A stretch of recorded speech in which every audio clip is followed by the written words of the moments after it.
says, I married my high school sweetheart who was also a cheerleader. She's a social butterfly. I love her energy and her zest for life, and I admit she's a bit overwhelming.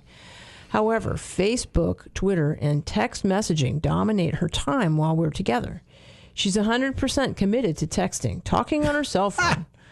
I've come to realize that although we're together, I'm spending more and more time alone as I'm not involved with anything that she's doing while we share the same space. Do you have any suggestions that might help me through this? Suggest me through this? Tough time, I guess. This tough time to get through to her. Okay. I like where he said texting, talking. What were the three things that you used before? Twitter, which is another social networking thing. Facebook, and texting. And then talking on her cell phone. We had a babysitter that was taking care of our children one time, and I had to stop her and say, you've got to get rid of this phone because she's so busy texting that she is totally oblivious to where the kids are. Right. And she'd put the phone down and it makes a sound whenever a new thing, on the counter. Go bring, and that would be something else arrived. And that little phone sitting over there going bring, and about 2 minutes later go bring.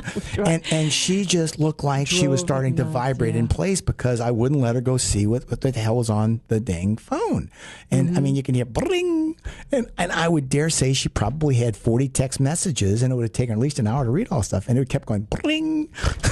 Bring. Yeah. So I also see this as I drive around.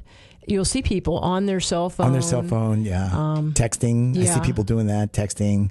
But the idea that you're not alone, man. When you are together, that time should be to be together and not to be sharing on email and text messaging and that kind of stuff. So we would say that they're not really spending time together. That's with them as a couple. They're just sort of walking the walk, but they're not really together as a couple and exercising themselves towards this notion of a relationship. Yeah. So what's really going on is, if we look at the ways that we look at characteristics, is that we have a boundary violation. Yeah, a big boundary violation. And we'll talk come about back that to more it when we come back from the break. And I'm Dr. Pilet. And I'm Carrie Pilet. We'll see you in a few.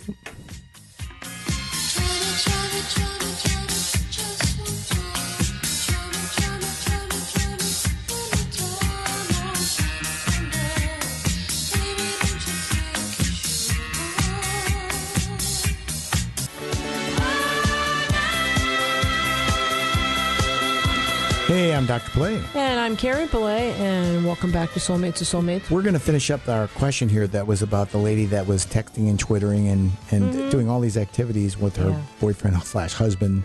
Yeah. And one last comment about that from Carrie. Well, in my mind, her cell phone is invading their relationship. Sure. When we talk about boundaries, boundaries are a way, again, that you set limits so that you have the ability to have physical, emotional, and perceptual space from those around you. Sure. And with the phone in the car or wherever and always taking that as the priority, we're violating the emotional space of the relationship. Her partner is commenting about my space is being violated. That's perceptual. Sure.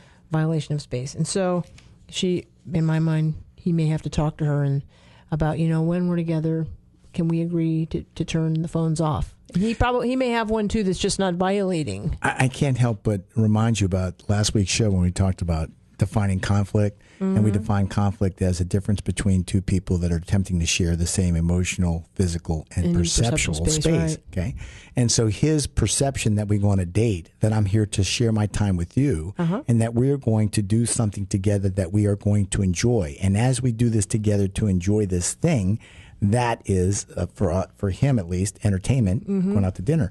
But the fact that she is so disconnected from him to the point that she's involved with other parties. I mean, when you think about it, conceptually, he is on a date with her, but she's on a date with him and her and him and her and him and her. And so it's a group outing. Yeah. Ooh. And that idea that he didn't know it was a party. Yeah. So perceptually, it's not, he perceives it as being about us, and she perceives it about, no, I'm here physically with you, but I have all these other dialogues that I need to maintain and continue while I'm with you. And therefore, don't complain about it. Yeah. So I would say by definition, there is a conflict going on. And I would say that she is violating his privacy by bringing all these other people into their relationship at a time when they should be with each other. Yeah, into their private time. Okay. Yeah, I would agree.